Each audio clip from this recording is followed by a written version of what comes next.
بسم اللہ الرحمن الرحیم۔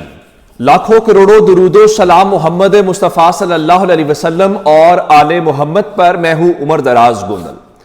آج پشاور ہائی کورٹ میں پاکستان تحریک انصاف کے وکلا ٹائم سے پہنچے۔ آج کوئی تاخیر بھی نہیں ہوئی اور تاخیر سے کیس شروع نہیں ہوا بلکہ اپنے ٹائم سے شروع ہوا، اور آج چونکہ فریقین تھے تو فریقین کے جتنے وکلا نے دلائل دینا چاہے پشاور ہائی کورٹ نے ان کے دلائل سنے، اور اس کے بعد پاکستان تحریک انصاف کے جو وکیل تھے بیرسٹر علی ظفر، ان کے جواب الجواب ہوئے۔ اس کے بعد دو رکنی بینچ نے یہ پوچھا الیکشن کمیشن کے وکیل سے کہ آپ مزید کچھ کہنا چاہتے ہیں، تو بڑا بنیادی سوال ہوتا رہا وہاں پہ، مختلف جو آئین کے آرٹیکلز ہیں ان کی بات ہوتی رہی، اور وہاں پہ بار بار ایک ہی چیز ہوتی رہی۔ الیکشن کمیشن یہ کہتا رہا کہ دیکھیں جی ان کے جو الیکشنز ہوئے ہیں وہ intra party elections Tehreek Insaf کے آئین کے خلاف ہیں۔ تو عدالت نے بڑے اہم ریمارکس جسٹس جو اعجاز انور ہیں انہوں نے کہا کہ دیکھیے اگر آئین کے خلاف کچھ ہوا ہے تو آپ نے نہ ان کو شو کاز دیا ہے اور نہ ہی آپ نے ان کو جرمانہ کیا ہے۔ یہ ایک بڑا امپورٹنٹ معاملہ تھا۔ پھر انہوں نے مختلف جو حوالے دیے اور کہا کہ جی فلاں آرٹیکل، تو انہوں نے کہا کہ دیکھیے بات بہت سادہ ہے کہ اس آرٹیکل کے اندر تو کسی قسم کے کوئی انٹرا پارٹی الیکشنز کے حوالے سے کوئی بات نہیں ہوئی۔ پھر ایک اور بات ہے، انہوں نے پاکستان تحریک انصاف کے حوالے سے جج صاحب نے ایک اچھی بات کی، اور انہوں نے کہا کہ دیکھیے باقی جماعتوں میں تو کوئی سامنے نہیں آنے دیتا، کم از کم تحریک انصاف میں کوئی موروثیت نہیں ہے، اور آپ جو ہے وہ تحریک انصاف کی یہ تو آپ کہہ سکتے ہیں کم از کم ایک ورکر کو آنے کے لیے آگے موقع دے رہے ہیں۔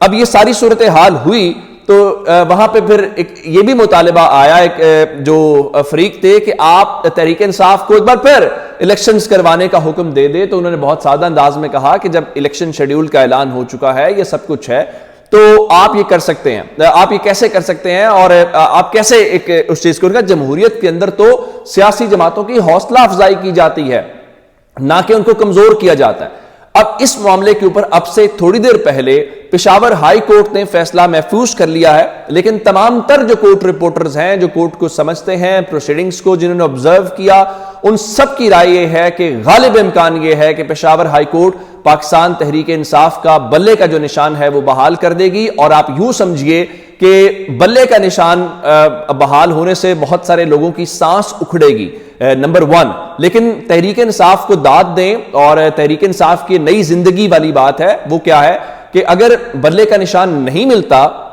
تو پاکستان تحریک انصاف نے متبادل کارڈ بھی اپنا رکھ دیا ہے، اور یہ ظاہر ہے آگے معاملہ اگر سپریم کورٹ میں جاتا ہے، اگر دوسری صورت میں فیصلہ آتا ہے جو کہ انہوں نے پشاور ہائی کورٹ نے کہہ دیا ہے کہ وہ آج ہی فیصلہ سنائیں گے، تو اس سلسلے میں حامد خان کی جانب سے ایک انتہائی اہم بیان آیا ہے، اور حامد خان جو رہنما ہے پاکستان تحریک انصاف کے بانی رہنما ہے اور سپریم کورٹ کے اندر بھی آج وہ موجود تھے، تو انہوں نے کہا کہ الیکشن کمیشن اگر ہمیں بلے کا نشان نہیں دیتا تو کوئی اور نشان دے دے، ہم بلے کے علاوہ کسی دوسرے انتخابی نشان کے اوپر الیکشن لڑ دیں گے، لیکن ہمیں انتخابی نشان دیا جائے تاکہ ہمارے ووٹرز کو ہمارے اپنے امیدوار کے نشان کا پتہ ہو۔ اب یہ بات کیا ہے، آپ کہیں گے کہ یہ تحریک انصاف کیا کر رہی ہے کہ بلے کے نشان سے پیچھے کیوں ہٹ رہی ہے؟ یہ وہ آرگومنٹ ہے جو پاکستان تحریک انصاف آگے چل کے سپریم کورٹ یا عدالتی محاذ کے اوپر رکھے گی۔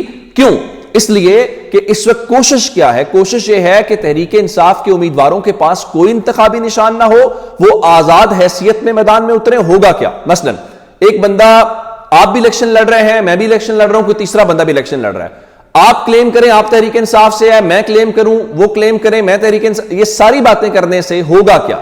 اس سے ہوگا کیا کہ تحریک انصاف کا ووٹر کنفیوز ہو جائے گا، تحریک انصاف ٹکٹ کا اعلان نہیں کر پائے گی کہ ہمارا جو بندہ وہ والا ہے ہمارا وہ امیدوار ہے، تو تینوں ہی کہیں گے میں تحریک انصاف کا امیدوار ہوں، میں اصل عمران خان کا امیدوار ہوں، تو تحریک انصاف کا ووٹ تقسیم ہو جائے گا، تحریک انصاف کا ووٹر کنفیوز ہوگا، اس کا فائدہ کس کو ہوگا؟ اس کا فائدہ مسلم لیگ نون کو ہوگا۔ تو اس لیے پاکستان تحریک انصاف کا یہ پلان بالکل ٹھیک ہے کہ ہمیں انتخابی نشان دے دیں، آپ کوئی بھی انتخابی نشان دے دیں، اور میں اس کو سمرائز یوں کرنا چاہتا ہوں کہ کوئی ان کو بتائے کہ پاکستان تحریک انصاف کا انتخابی نشان بلہ یا کوئی اور نشان نہیں ہے، پاکستان تحریک انصاف کا انتخابی نشان عمران خان ہے، اور عمران خان جس کے اوپر جہاں ہاتھ رکھے وہ چلے گا، اور یہی وہ پلان ہے جس کو مد نظر رکھ کے پاکستان تحریک انصاف یہ بات کر رہی ہے. اور دوسری جانب عمران خان کو لاہور کے بعد جو ان کا 89 والا حلقہ ہے میاں والی والا, وہاں پہ بھی ان کے کاغذات نامزدگی مسترد کر دیے گئے ہیں.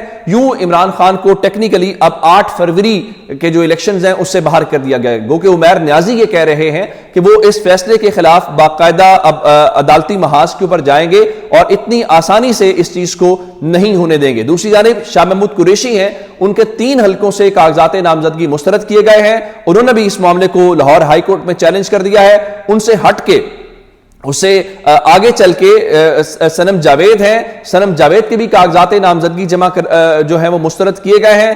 چونکہ آپ نے مریم نواز کا جو رستہ ہے وہ آپ نے صاف رکھنا ہے, تو انہوں نے بھی اس معاملے کو چیلنج کر دیا ہے جو اپیلیٹ ٹرائیبیونل کا ہے اس کو لاہور ہائی کورٹ میں. تو وہ بھی الیکشن لڑنے کے حوالے سے بھرپور اگلے انداز میں جانا چاہتی ہیں. اب میں آپ کو ایک اور جو اس وقت لیٹسٹ ڈیولپمنٹ ہے وہ سپریم کورٹ آف پاکستان کی جانب سے ہے. اور سپریم کورٹ آف پاکستان کے اندر آج امپورٹنٹ ڈیولپمنٹ یہ تھی کہ ایک اہم بینچ جو ہے وہ جنرل پرویز مشرف کا جو سنگین غداری کیس ہے اس کو سن رہا تھا, جس میں ان کو سزائے موت دی گئی تھی. اور سزائے موت اس وقت کی جو خصوصی عدالت تھی جس کو جسٹس وقار سیٹھ صاحب جو ہیں وہ اس کی سربراہی کر رہے تھے, اس میں انہوں نے قرار دیا تھا کہ جنرل مشرف جو ہے وہ پاکستان کا آئین توڑنے کے مرتکب ہوئے ہیں. تو اس بنیاد کے اوپر 196 صفحات پہ مشتمل تفصیلی فیصلہ تھا. اس کے اندر جنرل مشرف کو یہ کہا گیا تھا کہ وہ غداری کے مرتکب ہوئے ہیں, آئین پاکستان توڑ کے, آرٹیکل 6 جس کی تعریف کرتا ہے.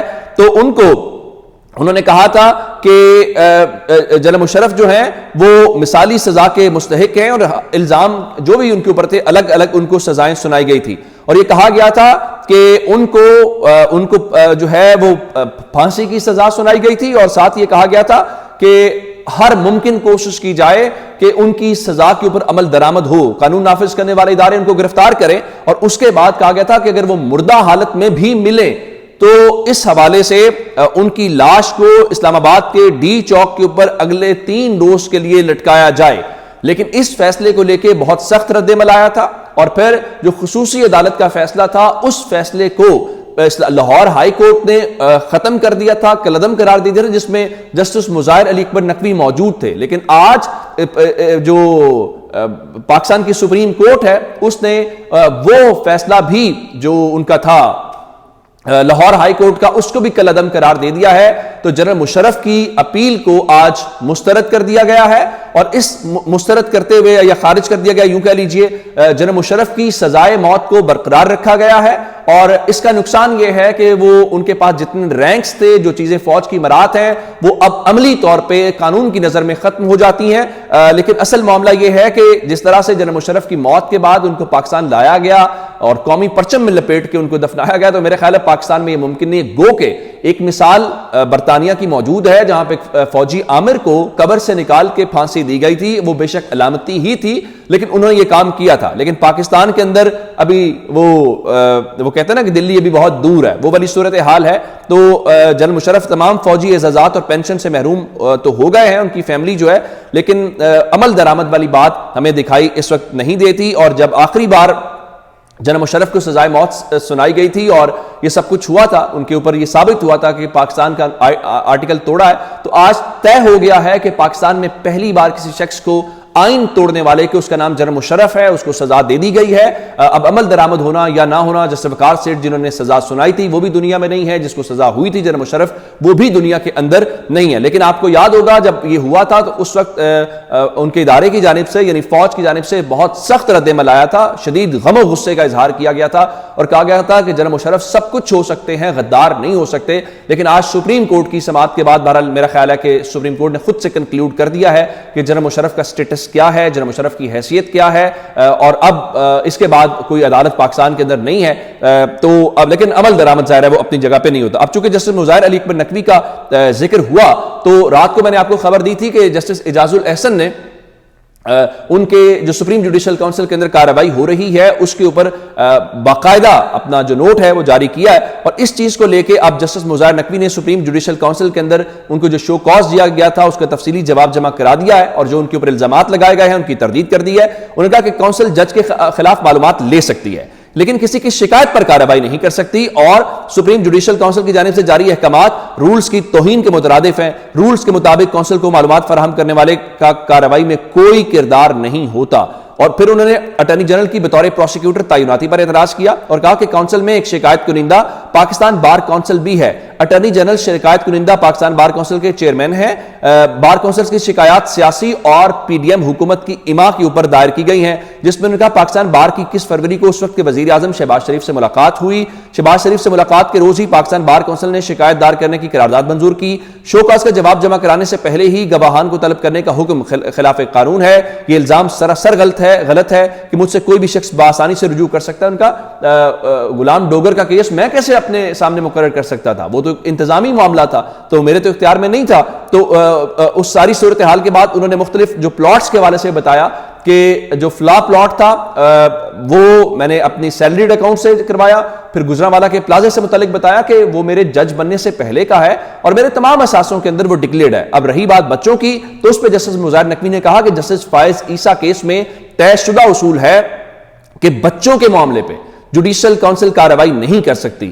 پاک روڈ اسلام آباد کے پلازے کی پلاٹ کی ادائیگی اپنے سیلری اکاؤنٹ سے کی، ایلائٹ پلازا گجرانوالہ سے کسی صورت کوئی تعلق ان کا نہیں ہے۔ اب اس سے آپ اندازہ لگا لیں کہ چیزیں جو ہے وہ کس طرح کی ہیں، اور اس وقت جو ہے سپریم کورٹ آف پاکستان کے اندر کیا چل رہا ہے۔ اب دیکھنا یہ ہے کہ اب چونکہ آج 10 تاریخ ہے اور کل 11 تاریخ ہے، بہت سارے لوگ کہہ رہے ہیں کہ شاید یہاں پہ جلد بازی کی جا رہی ہے اور کسی مخصوص معزز شخصیت کا خیال یہ ہے کہ وہ یہ کارروائی کر کے یا ان کو ہٹا کے یہ تاثر دینا چاہتے ہیں کہ کوئی بھی احتساب سے بالاتر نہیں ہے، قانون سے بالاتر نہیں ہے، اور دیکھیں ہم اپنے گھر سے صفائی شروع کر رہے ہیں۔ یہ اگلے چند روز کے اندر معاملہ تھوڑا سا کلیئر ہو جائے گا۔ اپنا بہت سارا خیال رکھیے گا۔ خدا حافظ۔